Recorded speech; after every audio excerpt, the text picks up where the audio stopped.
Welcome to the Well, Wild, and Free podcast, where the evidence-based meets the esoteric. I'm your host, Bria Hamlet. Join me and industry experts as we work through the 8 dimensions of wellness and truly uncover what it means to be holistically well, wild, and free. Let's dive in.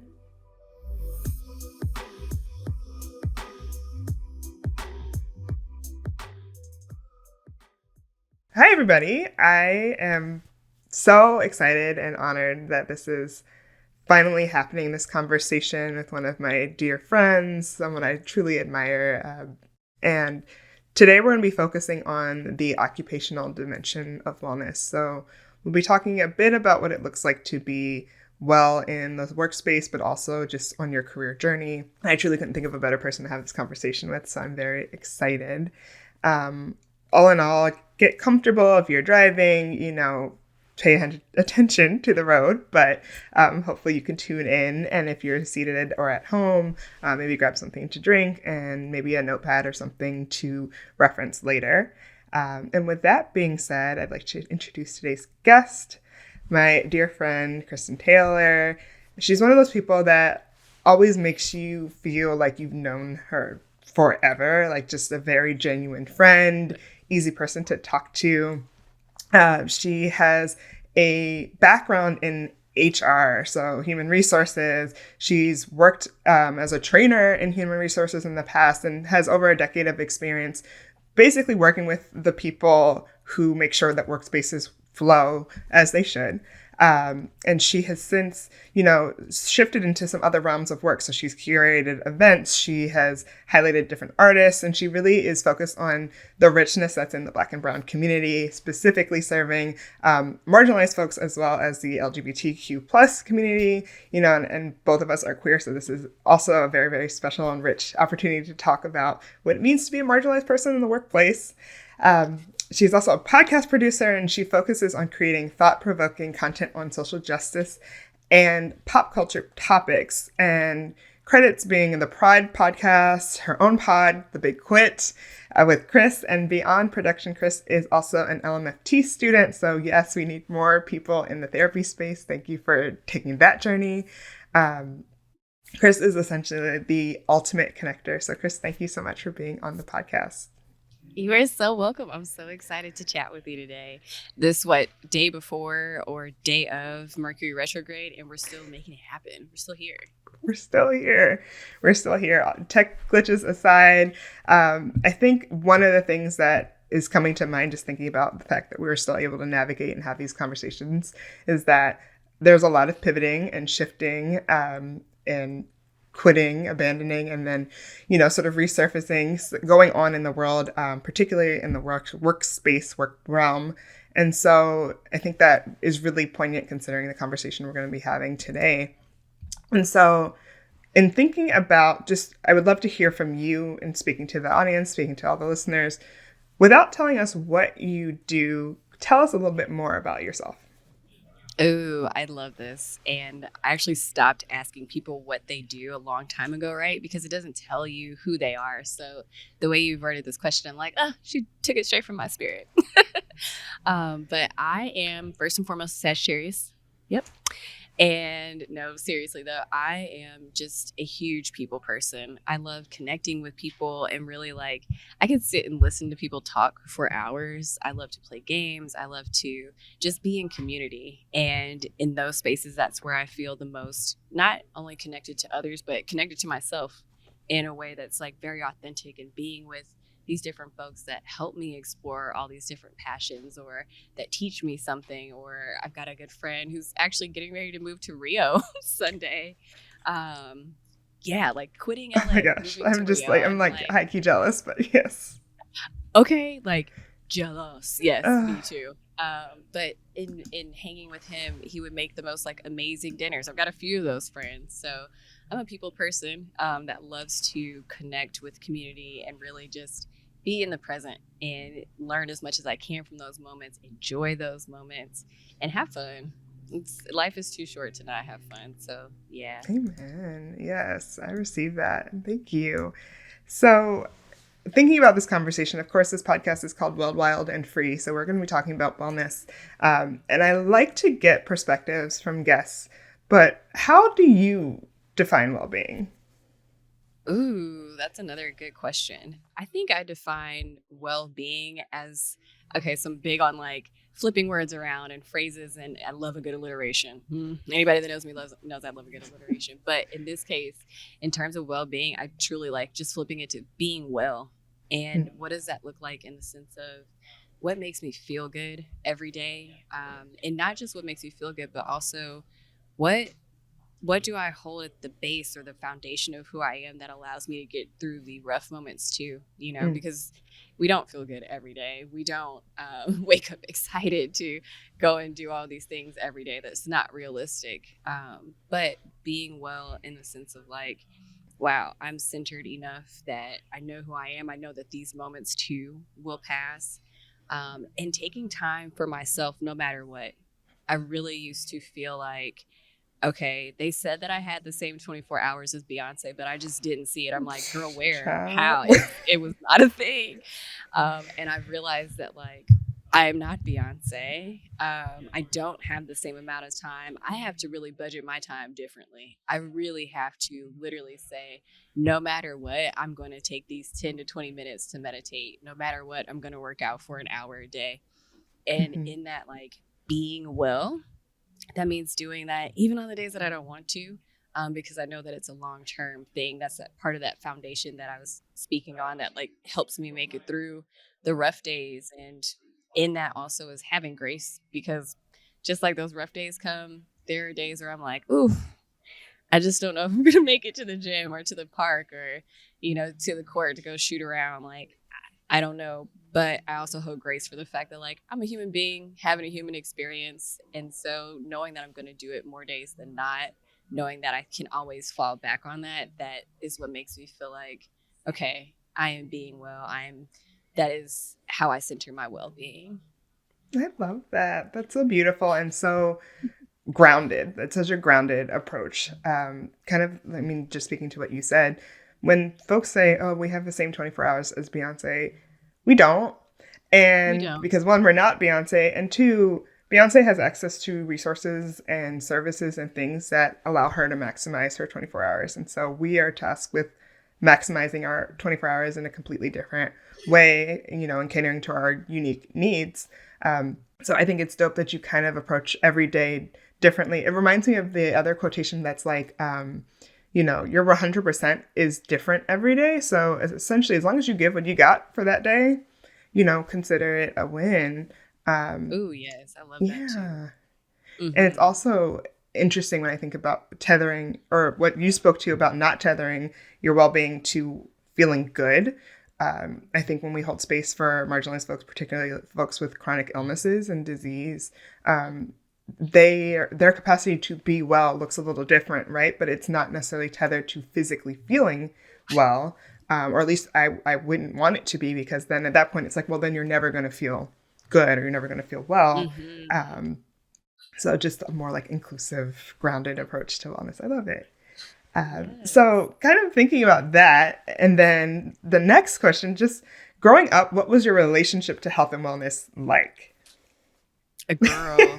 The faces y'all are listening. Okay. At that question, and I know we talked about this in like the pre-production meeting, and it was very much so like, wow, I think my relationship to wellness growing up, the extent of it initially was very much so like PE class. Okay. Like the things that I was doing at school, and okay, I know that you're supposed to meet XYZ standards to be fit, quote unquote. Outside of that, like diet wasn't super regulated. I was a huge chicken nugget and fries kid. Still will get a McDouble to this day. I know people hate on McDonald's and like we're not supposed to eat it, but I like what I like. I'm sorry. I felt as someone who loves a large fry. So fries. I'm sorry. I don't know. Yeah, we won't get into the drugs, but like there are things in those fries, and I'm never leaving. I'm sorry. But so like that was growing up, chicken nuggets, McDoubles, fries, My dad and I both had a nasty soda habit. I mean, it was something fierce, like at least two a day. And Oh as my we've gotten, gosh. as Wow. both of us has grown up and gotten older, we've definitely gotten better with that. But I can be honest and say that, I mean, I want to represent for this marginalized community of people that did not drink water as a kid. Really didn't get into it until I was like good and an adult. I'm Hmm. 32 now, so I would say maybe in the last 5 or 6 years, I really started drinking water on a regular basis. And so just saying that to share that it was not even on the radar, what wellness really looked like outside of very standardized measures like PE or shots and things that you needed for school. That was really it growing up. Yeah. Oh my gosh, you speak to so many important points. One of like, for many of us, our first introduction to health and well-being was at school in this sort of like very specific, like physical education, maybe some like nutrition in a science class, but like that was pretty much it. And a lot of The Black and food brown folks, pyramid, food pyramid, which yeah, food pyramid. they say it's not legit anymore, right? The food pyramid, it's a goner. It's, it's, where do I start with this? Put on my health educator hat for a second. The thing with a lot of these pyramids and diagrams is that they are almost an oversimplification of what the body needs. One, each of our bodies are different. We have different needs. If you're gluten free, or like if you have a bunch of other things going on, that might not work for you. And it's also like, well, there's multiple types of, like, I guess a quick example, like a tomato is a fruit and a mango is a fruit. And one of these fruits has a lot more sugar than the other. So when we're just talking about like getting a fruit in for the day, it's like, okay, well, I had this one fruit that tastes delicious and most people love it and it's loaded with sugar. It's not as simple as trying to give people this diagram and be like, just follow this and you'll be fine. Like it's easy. And it's also rarely given with context. And so I love that it's being challenged and that it's really like not a thing. I think one of the better things we got in the more recent, and when I say recent, I feel like that was like 15 years ago now, but like the My Plate example, where it's like your portions and, thinking about just the size of your servings, because that typically is the larger issue, which is why I say, like, I will have a large fry from McDonald's, but I won't have one all the time because moderation. And I also understand I'm going to be starving afterwards because it's really not giving me like anything. It's truly like an emotional thing. It's like, this makes me feel good. Yes. Yeah. Which, and not many of us experience, many of us experience this. It's like, this just makes me feel good. And that's okay too, right? Like that's part of our emotional well-being. And I also think, Kris, where are you from? Like, where did you grow up? Yeah, I am from Southern Illinois, so like right Oh, okay. outside of St. Louis. For my people that are at home, I'm from O'Fallon. They know it's Hey. O'Fallon, O-Town, baby. My family, both sides, parents are from East St. Louis, Illinois. So yeah, from the Midwest. Midwest. And I think that's important to note because when we're also talking about like what framed your well-being growing up and what you saw regionally, that dictates a lot. Region, race, like when we talk about all of the things that go into how you perceive wellness, it's important to think about where you came from. Like I grew up in Baltimore, and I can assure you that corner stores and, convenience stores, all that's a huge thing. And so, of course, having a soda twice a day, not abnormal at all for the majority of people. I'm sure, it's similar in other regions that are also like marginalized and disproportionately impacted by lots of other food related things. So I appreciate your Mm-hmm. transparency and sharing that, and the thing about drinking water. I also know that like we could go into the rabbit hole about that. But when we talk about like access to not even just like clean water, but water that tastes good, because like here in California, we both are in Southern California,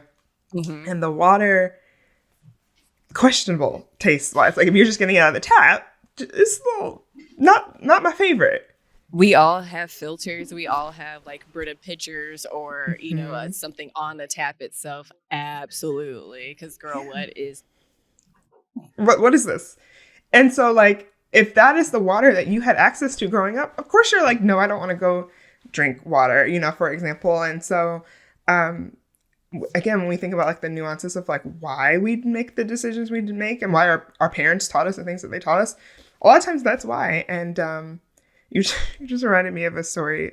When I was working for the Centers for Disease Control, I was a communicable disease investigator. So I was calling people when they got sick, and I called a person who got salmonellosis. I digress. Called her, Mm-hmm. was like, hey, what's your food history for the last 2 weeks? And so we're going through, and I'm like, where do you get your water from? And she's like, what are you talking about? I'm like, the water you drink. Where do you get it from? She's like, oh, I don't drink water. And I was like, oh, like at all? Like never? And she was like, no. Oof. Yeah. And I was like, okay, what do you drink? And she was like, Coke. And I was like, okay. So you only drink Coke, you don't drink water. She's like, well, Coke has water in it. It's the first ingredient. And I was just like, oh, the systems are failing the people. The labels are failing the people because I can't even argue with that logic. Like, sis was right. Sis was right. Oh. And I was just like, Wow. I want to have so many other conversations, but that is not the role that I'm playing today. The role I'm playing today is how did you get salmonella? So, yeah, it upsets me because it's like we need to be doing better by our people. And I think, I digress. Thank you for sharing all of that about your relationship to well-being and the journey that you've been on.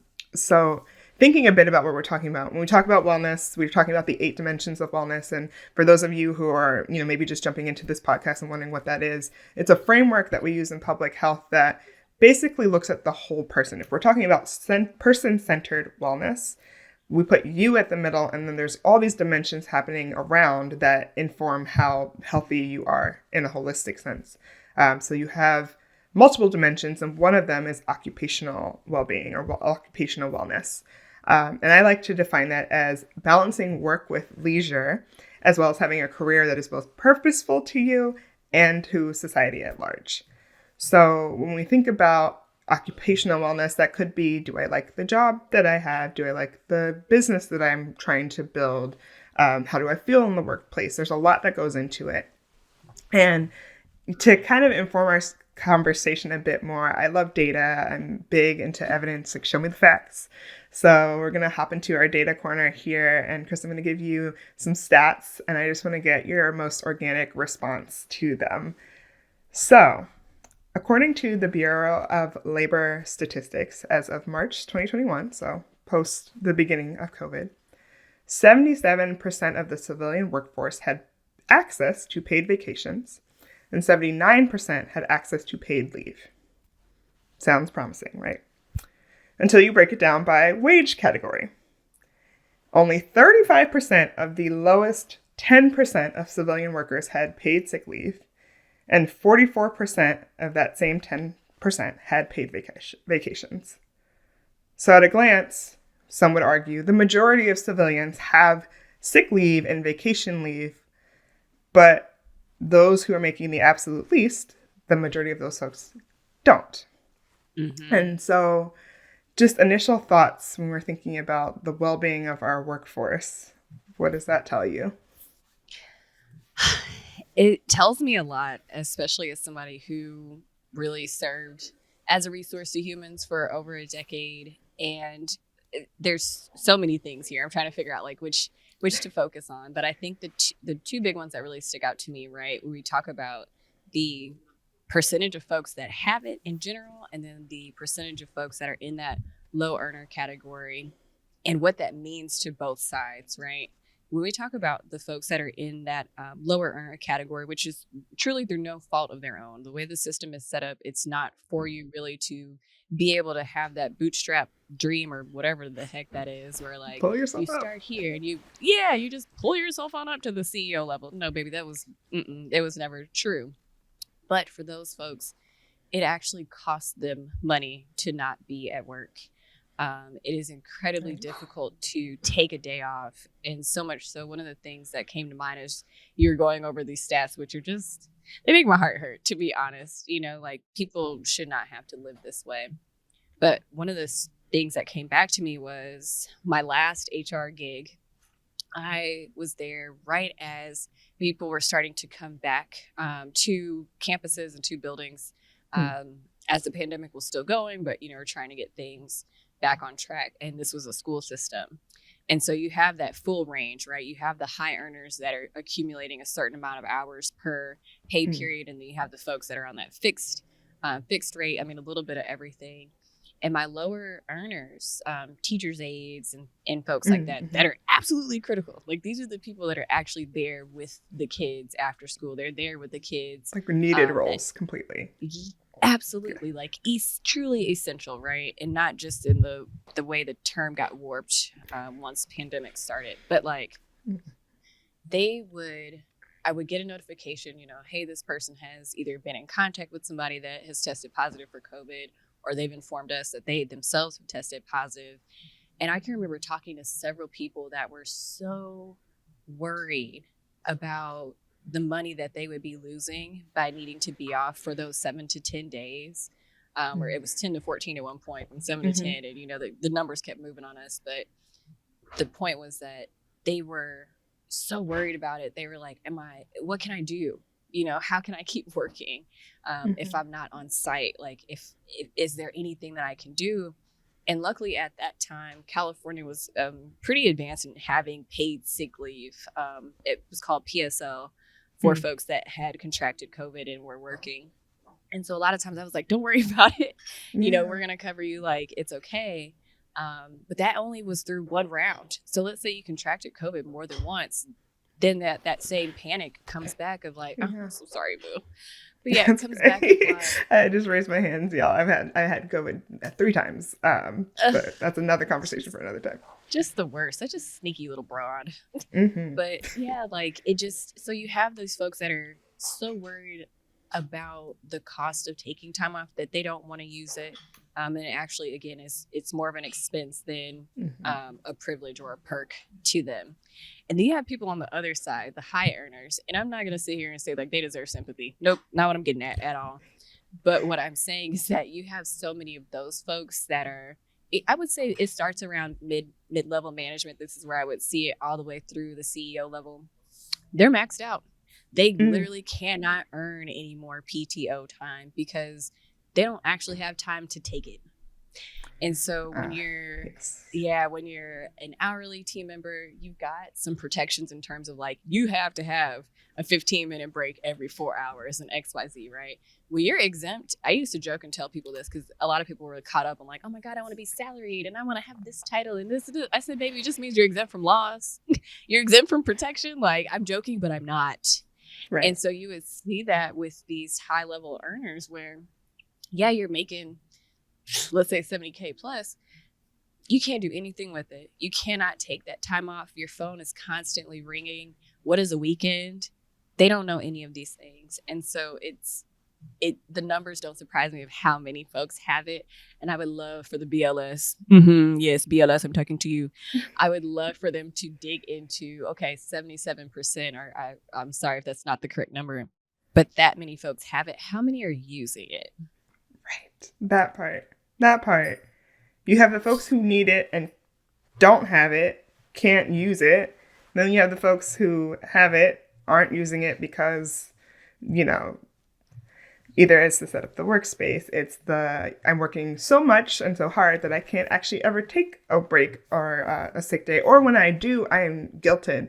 And one thing that I think is interesting around this whole idea of sick leave and whether or not people use it is, like, I remember when I still had to provide like a doctor's note, like when I was going to take a sick day, and it was like, okay, you can be sick, but like you have to physically go access healthcare. You have to spend some money to prove to us that you are sick so that we still pay you.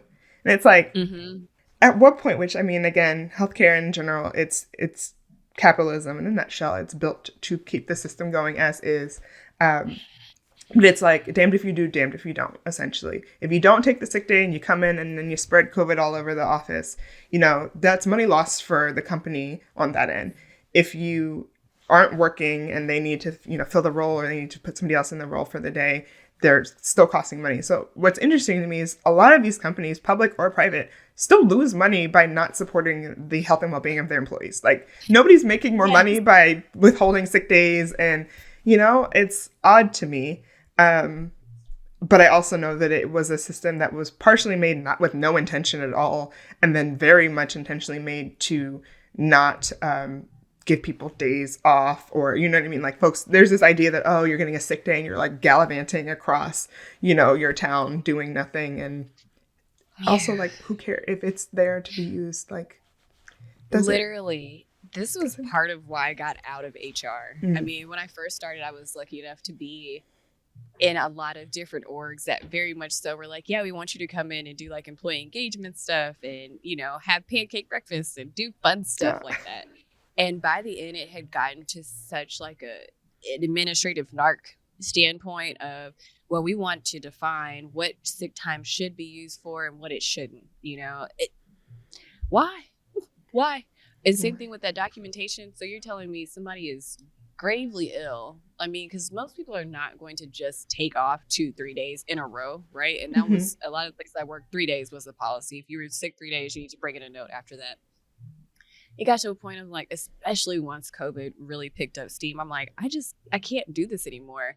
If you have had COVID, and let's scale that back, if you just had the flu, at one point in time, did you feel like lugging your butt out of bed and going to the doctor and sitting in the urgent care center, because that's where they're going to put you in the little holding pen with all the other sick people Oh, that the are full holding of pen. germs?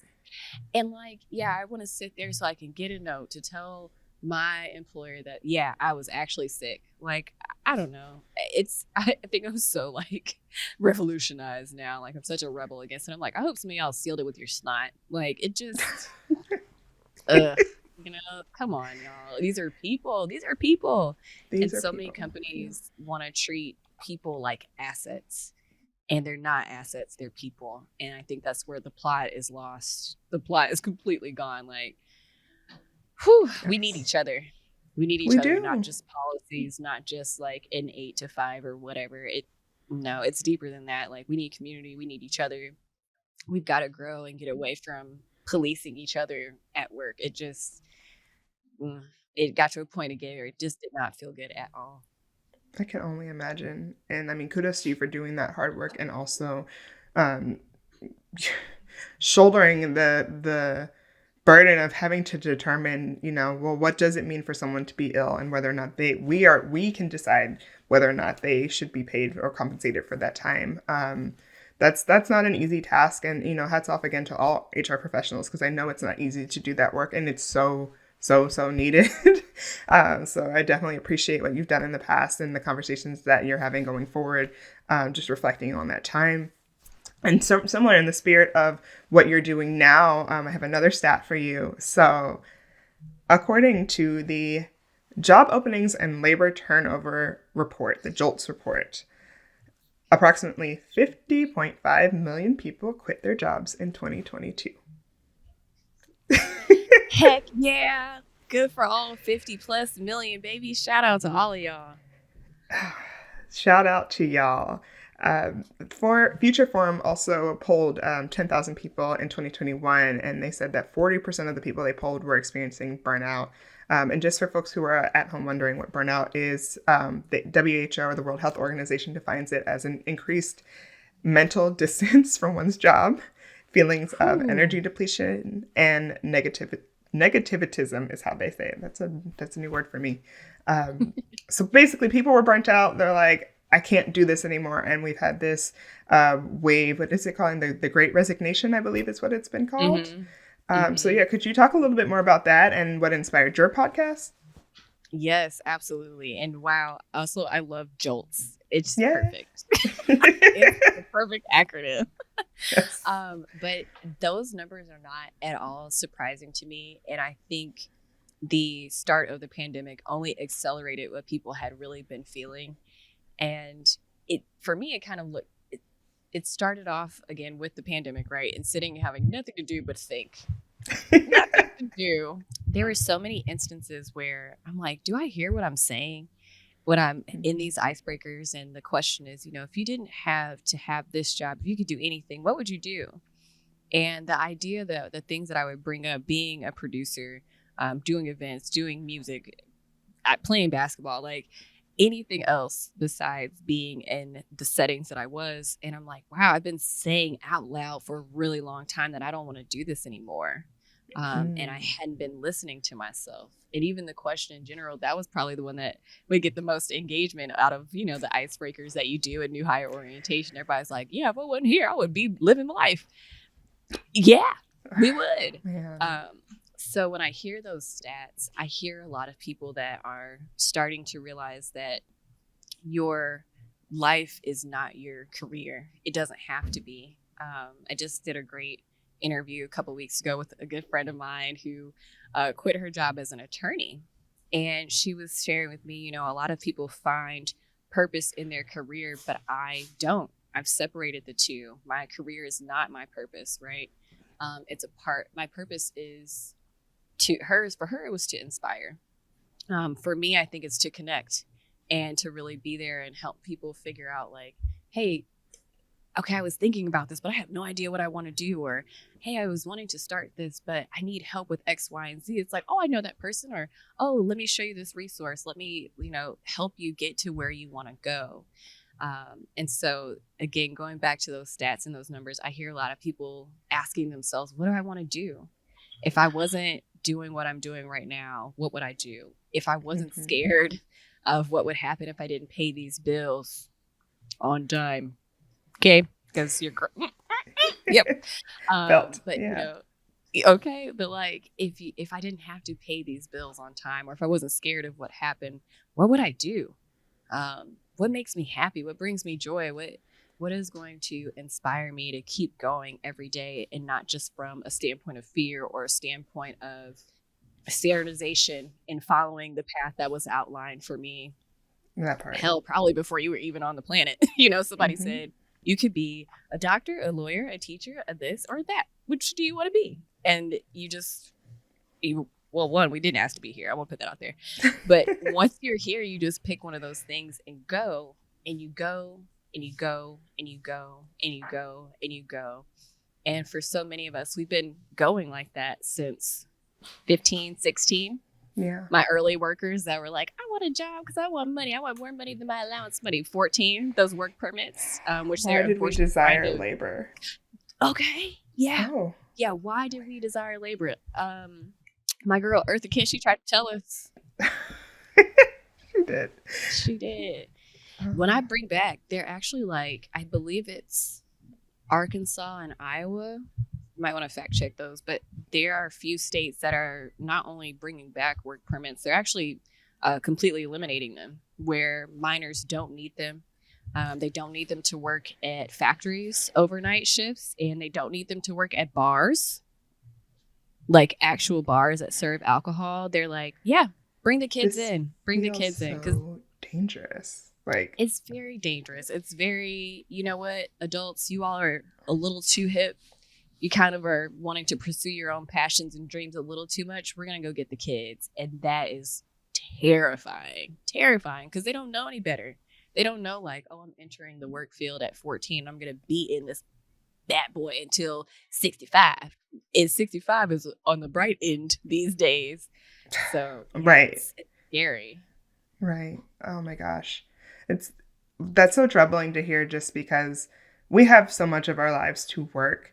And, you know, supposedly, allegedly, your youth is like the time where you don't have to, like you shouldn't have to, you know, this is not the freaking 1500s. Like you shouldn't have to go to work at 13, you know, and it is troubling to me that the idea of regulating it is gonna go away.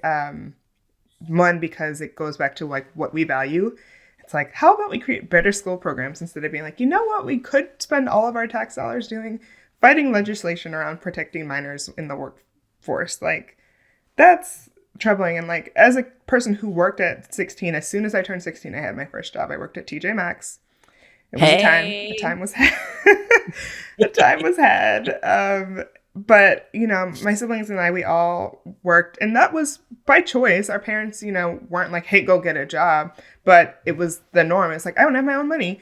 And one thing that my mom said many moons ago was basically like, once you enter the workforce, you never really leave. Like, it always becomes about getting money, trying to get the same amount of money that you've always had. And it can be really distracting from other goals. So like when we were in college, she was really adamant about, focusing on your degree, because if you stop to go do this thing, it's going to be really hard to get back on the train. And, and who's to say, like, I'm not pro everybody go to college. That's not what I'm saying. But it's more just like when you're young and your brain is not finished developing yet, it becomes easy to just get focused on making the money and then being manipulated by people who know that you've never really seen real money before. And, we end up in the same position that we were talking about earlier with those folks who might have the white collar jobs, who might have the salary, but they never can take the leave because they're now in the space where everybody's dependent on them, or, the expectation is just set that no one ever takes sick leave or no one ever takes vacation. It's really toxic, and it does not contribute to the rest of your well-being by any means.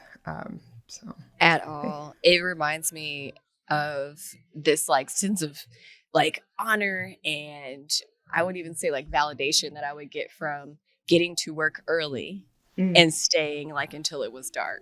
And it was like, wow, look at me. I'm really doing something. I'm out here. I am here early. I'm staying late. It's just me and my boss. And we're actually really good friends now. But like, the two of us are here late. And it was in part because people stop by my office all day and want to talk. So you can't actually get stuff done. But two, like there really was something about like, yeah, I'm here late. And no, baby, it's not a badge of honor. It's a toxic mindset. Go home, have boundaries. And so I think knowing all that and having that context, thinking about your podcast, The Big Quit, which I had the pleasure of being on last year. It's a wonderful listen. And I know that it's even evolved from, this idea of just like leaving your job to pursue other things to, really just your own creative pursuits in general. But when you think about what you would say to folks who are considering taking a leap, leaving their workplace, making it some sort of transition, I guess my first thought is, when do they know, or when do you feel folks know it's time to quit? That's a good question. It's going to be unique to everybody, right? I think one of the biggest red flags that is common and relatable for a lot of folks is when you start dreading going.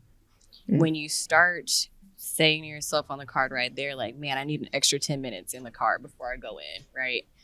When you wake up and you're like, oh, the Sunday scaries, as I now know that they're called, but that feeling people get Sunday night before they got to go to work on Monday.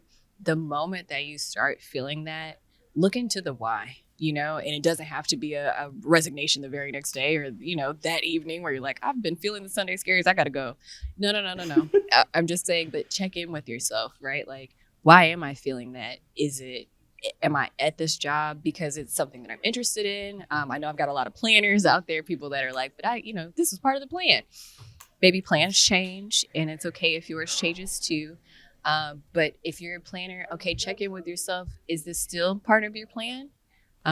Is this something you need? Is this something that you're doing just because you think you should? Are you doing it because you want? So I would say as soon as people start feeling that dread, that sense of like, I don't really want to go, I don't really want to be here.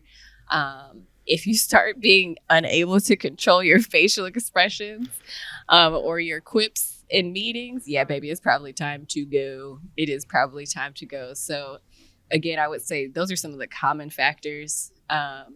For me, it was not only the dread that I was starting to feel about going to work, but I also realized first of all, I'm a millennial. Let me put that out there. We don't stay at jobs for 3, 4, 5 years. That's just not a thing for us.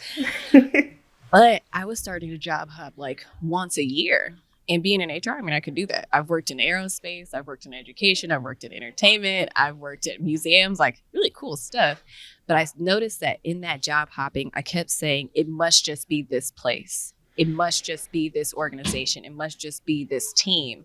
Because it's never me. I'm not the drama. No, just kidding. I probably was part of the drama. I'm happy to admit that. But no, I realized that no, it wasn't ever going to be the place. At some point, the money really, I live in SoCal, the money was important. But it was never going to be enough money for me to be happy in what I was doing. So when I hit that and I finally realized like, oh, dang, this is like my fourth place in 4 years. It's not the place. It's me. I'm different. I'm not enjoying this anymore. In HR and with a lot of different fields, you need to enjoy what you do. You need to at least get some type of enjoyment out of it. And being in that field and not enjoying it and already feeling like a narc, feeling like, gosh, I'm kind of against people in these roles now. That's when I knew it was time to go. So all that said, if you start feeling those feelings of like, man, I'm going against myself, right? Whether it's dragging yourself to work, or just starting to feel like I'm not vibing with these policies. I'm not really vibing with this role anymore. Check in with yourself, and if you're a planner, plan.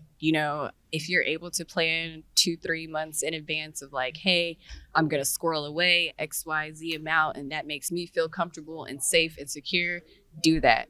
I'm not a planner. I wish I was. Like, I have to say, Bria, I admire you so much the way you plan. Yes, shout out to planners. Y'all make the world go round, baby. Because it's not me. I jumped. I jumped off the cliff because I felt like life pushed me. I'm not a crier. I'm not an overly emotional person. I'm getting more emotional as I'm getting older. Cancer rising. Oh. But I went into this last job, and first of all, I never met the team in person because we started remote. We again started in October of 2020. But by, I want to say it was July or August of 21, I actually ended up going out on an emergency medical leave because of the stress of work.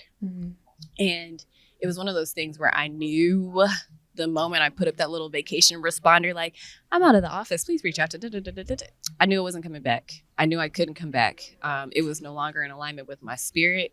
My body was in physical revolt. I was sad. I was crying all the time. My wife, I don't think she really liked me that much at that point because what a miserable person I had become in this super stressful job. And so for me, I knew I couldn't go back, but I didn't know what that looked like, honestly. So I really took the leap of like, I don't know what's coming, but all I can do is trust that it's going to be better than this, that I trust myself enough and I'm willing to go on the journey with me to get to know me, to get to know what I do like, to get to know what I'm good at. I mean, I have a lot of interests, but what am I good at? I don't know. I hadn't really explored them outside of daydreaming in a new hire orientation. So if you decide to take the leap and you don't have a plan, know that you're going to go through some rough patches. You're going to go through some learning experiences. But at the end of the day, if you feel that it's going to be better for you than where you are currently, move, do it. And just keep moving forward. Don't look back. No rear view, Bobby Valentino. Keep going forward. Okay. Oh, that's so beautiful. And I think one of the most like high level approaches to a bad situation and trying to make it better with the means that you do have, like you said, having a plan when you can plan, please plan. On the flip side, like I've been laid off more than once. And so going through that experience when you don't have a plan, it sucks. So if you have the opportunity to create time and space and plan for the future you desire, then do that. I really love that you honored what your body was telling you. I think part of occupational wellness is knowing in your tissues when something no longer feels right. We spend so much of our time at our jobs in our career spaces. I've also experienced the whole staying at work, for all day, all night. I used to work in higher ed and I loved it. I still really look back on those days fondly. And also I would have to get to work crazy early for something, stay super late. And I didn't mind it so much because I loved what I did. And the second I stopped loving what I did, I could not stand any minute longer having to be on campus than I needed to be. Like it was an immediate, like my whole body was just like, go, get out of here. And so just thinking about when you start to feel it, the body knows. Like, there's several books around this, but The Body Keeps the Score is one of them. Like your body will start to tell you way before your logical mind puts it together that this is what's happening. It's like you said, dreading sitting in the car, just like 5 more minutes, 10 more minutes, having to hype yourself up before you have a conversation with colleagues. All of those things are important things to keep in check, because they do impact the other realms of well-being. Your social wellness will be impacted. Your emotional wellness will be impacted because of work. And when you spend so much time somewhere, you want to kind of like it. Like, I mean, at the very least, like, I'm not being different about it, right? Just like, Yes. yeah, dreading it is not a great sign. And so for folks who can't quit, I know we've kind of touched on a couple different options for them, but what would you suggest? That is a great question. If you can't quit, cry. No, I'm just kidding. I'm kidding. I mean, it's But no, cathartic. really. It's healing. Okay, I love like, a good let cry. those tears out. I'm a Pisces moon, so crying is a regular occurrence over here. Let it flow, okay? Mm-hmm. But no, really, if you can't quit, I would suggest like looking into, you got a few different options, right? Depending on where you're working, can you transfer, even if it's a horizontal move, which I know a lot of us are like, you're supposed to be going up. If you can make a horizontal move that will take less off of your plate, give you a chance to learn something new. So at least you got a few weeks of like, oh, I'm doing something different, and trick your brain into like, this is new, this is different, and give yourself some more time to work on your plan. Check that out. A lot of times companies are looking to move people horizontally because everybody wants to move up, but not everybody's willing to move across. So check that out for sure. Another piece is, if you can't quit, and we've already touched on this, but plan. Plan. And baby, let me put this out there. You can work while you're at work, okay? Apply for those other jobs at work, girl. Apply for those other jobs when you're in those meetings. Do that, okay? I spent many a lunch break resume on Indeed, on LinkedIn. Yes. I got 5 minutes. Let me work on this resume real quick. Absolutely. Use those sick days on those interviews because you're what? Sick of the job. There you go. There you yes. go. So, yeah, take your time. There are ways. And I was saying this as somebody who has really struggled with binary thinking my entire life. It's either this or it's that. Like, I can't quit, or I can't do this. Somebody pointed out to me, a friend of mine, when I was like having my burnout breakdown, as I like to call it now. She was like, have you ever thought about working part-time? And I was like, what? I was like, oh my God, it literally never crossed my mind, because nobody had ever told me that was an option as an adult, right? So if that's an option for you, check that out, right? Is there a part-time or a way that you can scale down your hours? And my last piece of advice on this is, check it if you got a good HR person, and if you do or not. Like, you got some people that are cool, you got some people that are not. Right. They're not cool. If you got somebody cool, check in with them and be like, hey, I haven't really been doing well, right? One, are there other positions available? Two, are you eligible for any leaves? I know a lot of people think about like FMLA, that's the big leave, it's unpaid. But there are a lot of doctors that are more aware of mental health and the need to take time off related to that. If you're in California, you have Kaiser, they actually have some great mental health related programs that will put you off of work for 3 weeks. I'm giving out the secrets, baby. I hope y'all listening. Get that notepad out. But like, okay, but check in with them and see like what's available to you, whether it's FMLA, whether it's checking in with your doctor. If you got Kaiser, like I said, check in with them. Other insurance carriers have that too. But also some places have small leaves, just built into their policies. Some places, one of the museums I worked at, after a certain amount of time, you were eligible for a sabbatical. So check in and see what resources are available to you, and do not be scared to use them. That is not you playing the system. That is you it's you using the resources that you have paid into, that you have literally paid into with your money. If you're looking at unemployment, or even if you're considering food stamps or food assistance, or it's resources that you've paid into with your time. To be eligible for that sabbatical, you had to have been there for a couple of years. And by a couple, I mean a whole lot. So don't ever sell yourself short and say like, I just feel like that would be playing the game. No, it would be taking care of yourself, and you deserve that. Absolutely.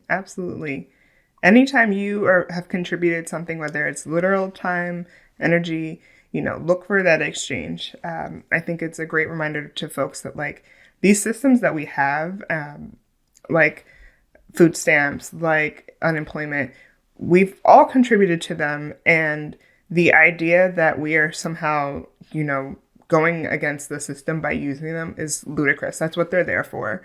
And there is a bit of an ego check that has to happen when it comes to that of like, ooh, why am I uncomfortable with using the things that have been created? Is there like an association there? And on the flip side, if you have a leave available, if your workspace is, your employer, your supervisor is making you feel bad about taking time away or trying to hide, options, definitely, like you said, if you have a cool HR person, circle back with that person and see like, hey, what are my rights? Like, what can I do? And what is available for me?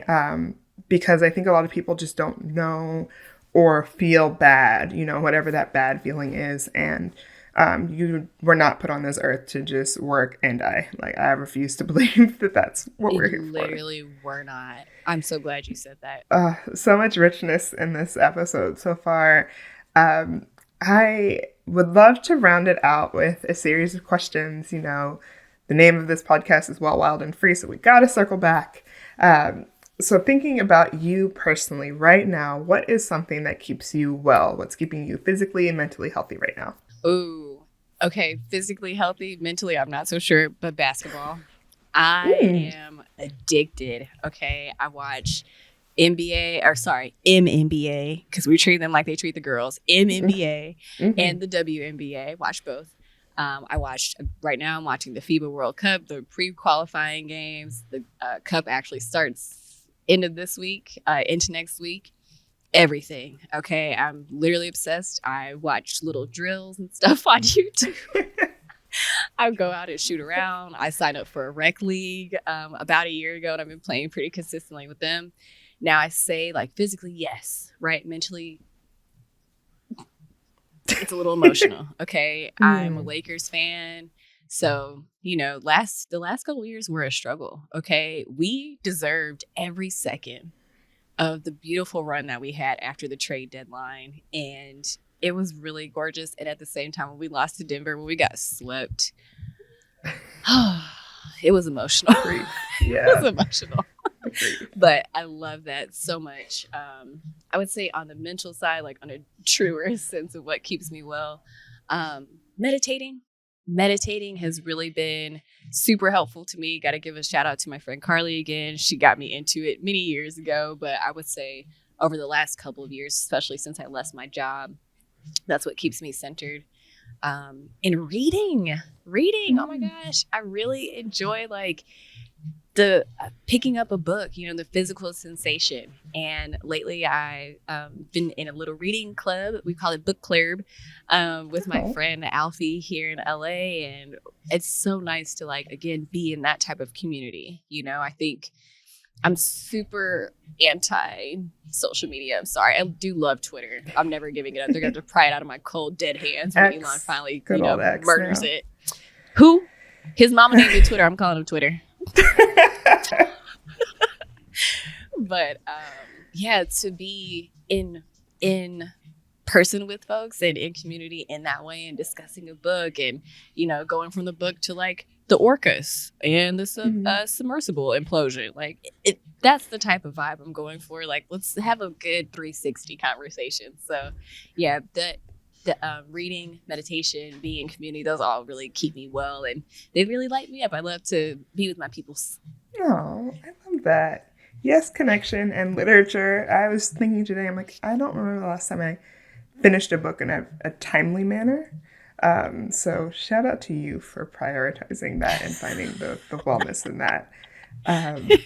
That's awesome. And now I'm inspired. I'm like, okay, I'm going to pick up these books in a second. All right. So what is something that keeps you wild? So creative, curious. I am a SoundCloud rapper. Totally kidding. But I hope that y'all bought that out there. If you did, check me out. No, I'm just kidding. What keeps me wild? Oh, that's so fun. I think just keeping a sense of like spontaneity and being open and like willing to go do stuff and check stuff out. The other day, again, my friend Javi, who's leaving me, love you so much. We literally played Ding Dong Ditch the other day. So, my gosh. at our big age, and when I tell you we took off running, I was like, damn, I haven't run that fast in so long. The inner So being child in me is like spontaneous and hollering. Oh, okay, because you were there. Yeah, I know. yeah.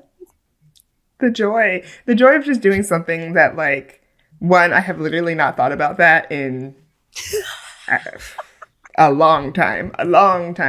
But that is so sweet and like funny. And honestly, like, generally speaking, like harmless fun. That's sort of like wild. It's spontaneous. It's different, but like we're not hurting people or Literally. ourselves. And just that childlike wonder is really cool. I love that. And then lastly, what is something that keeps you free? So that's keeping you liberated, authentic, inspired. I think what keeps me free is being willing to go on this journey of self-exploration openly, and trying things out. I'll use the example of my hair. Right now it's like a short curly purple thing, and I normally am like, oh, I want to do something different to my hair, and I have 3 styles that stay in rotation, right? It's either some form of crochet lock, bangs, or like I don't know. See, maybe it's only 2 in rotation, but they were very much so like, oh, I want to do something different. It was one of those 2 things. And so now it's like, no, I actually want to do something different. Like, let me try one of these haircuts that I've had bookmarked on Pinterest for years and have never really had the audacity to try. Yes. And now I'm like, you know what? Anything that I want to try, I'm going to do it. We're not tied to it forever. It's not set in concrete, but it's very much so worth it. The exploration is probably the most important part. And so just being willing to go on that journey and being able to laugh at myself, oh my gosh, that keeps me free. Because if I was as serious as I was in like the height of my career, I'd probably be dead by now. Like, it's just, life is so serious. It can be so serious, So yeah, laughter and exploration keep me free. I love that. Yes. First of all, haircut is giving. I'm always a fan of just like if you need to change something, change your hair. I'm a big fan of that, especially for Black and brown folks, especially for Black and brown women, because there's so much emotion tied to our hair. But yeah, I love that. I love that you've taken the opportunity to think about like, okay, these things that I've been putting off, why not explore them? And especially when it comes to either it's your hair or just spending time with yourself and getting curious about yourself, time again is so it's not real. It's not finite. We don't know how much time we have. And at the same time, when time passes and we're like, man, I could have done this thing like ages ago and I haven't done it. Like, why is that? And so definitely I love the commitment to self-discovery. I feel like all of that is self-discovery work. So this definitely makes me think long and hard about when you're thinking about your career. If you're not doing something that you feel like is tied to your purpose, at the very least, making sure you're not doing something that's stifling your commitment to your most authentic self. Of course, I know there's privilege that comes with that. Sometimes you just got to collect a check, and I understand that too. So if you are just really trying to make money, having something outside of that is nurturing yourself really will bolster your well-being in the long run. So this has been such an awesome conversation. It's been so rich and delightful. I really appreciate you being here, Kris, and just sharing your wisdom and your creative pursuits. So do you have any offerings coming up? Is there anything that you want to plug, or how can we connect with you? Sure. So again, I do hate social media. So if I don't post on there often, like, forgive me, y'all. I'm trying. But like Bria mentioned earlier, I do host a podcast as well called The Big Quit with Kris. And on that podcast, it started off with sharing stories of folks that were part of the Great Resignation. But now we're kind of expanding it to like just quitting things in general and how that can improve your life just by embracing that journey. So check out the podcast. It's available on all of the platforms. We'll be on YouTube soon, hopefully in early September. But also, if you want to connect and share your story on the pod and tell us what you've quit and how it's changed your life, hit me up at thebigquitwithkris@gmail.com and we'll reach out. We'll connect. So I think we'll leave it there for now. And I'll work on the social media thing. Y'all listen to the pod, hit me up, and we'll figure this out together. Yes, I love that. Thank you. And definitely give the podcast a listen. It's super inspirational. I love the idea of just expanding quitting beyond just your career. There are so many things that we're doing that we've gotten looped into that don't serve us. And it's so nice to liberate, lighten your load, and really put that energy intentionally into something else. So thank you for holding space for folks and having those conversations. Thank you for having this conversation and Heck just doing the deep dive. I always enjoy talking to you. It's always so rich. I always leave feeling really inspired to go do something. So thank you. Thank you, Kris, for being here. Yes. You're so welcome. Thank you for having me, friend. You are a wonderful host. I mean, again, Bria, the planning, it's an empire that she's building here, y'all. I'm just happy to like be in, like, oh my gosh, y'all see it? It's just like, it's so cool. It's been so cool to watch your journey, to watch the expansion. And I cannot think of someone who is more deserving and who is doing more to like really engage with community, really build community. So it is an honor to be a part of this. And I had a great time with you and producer Eric. Shout out. You know it was coming. You knew it was coming. Shout out to producer Eric in the background, holding it down. All right, friend. Thank you so much. The Well Wild and Free podcast is a project of Just Breathe Free Wellbeing. It is edited and produced by Eric Hamlet. To stay in touch with us, visit Well Wild and Free on Instagram at wellwildfree or at justbreathefree.com/podcast. For sources and information about the show, please visit our show notes.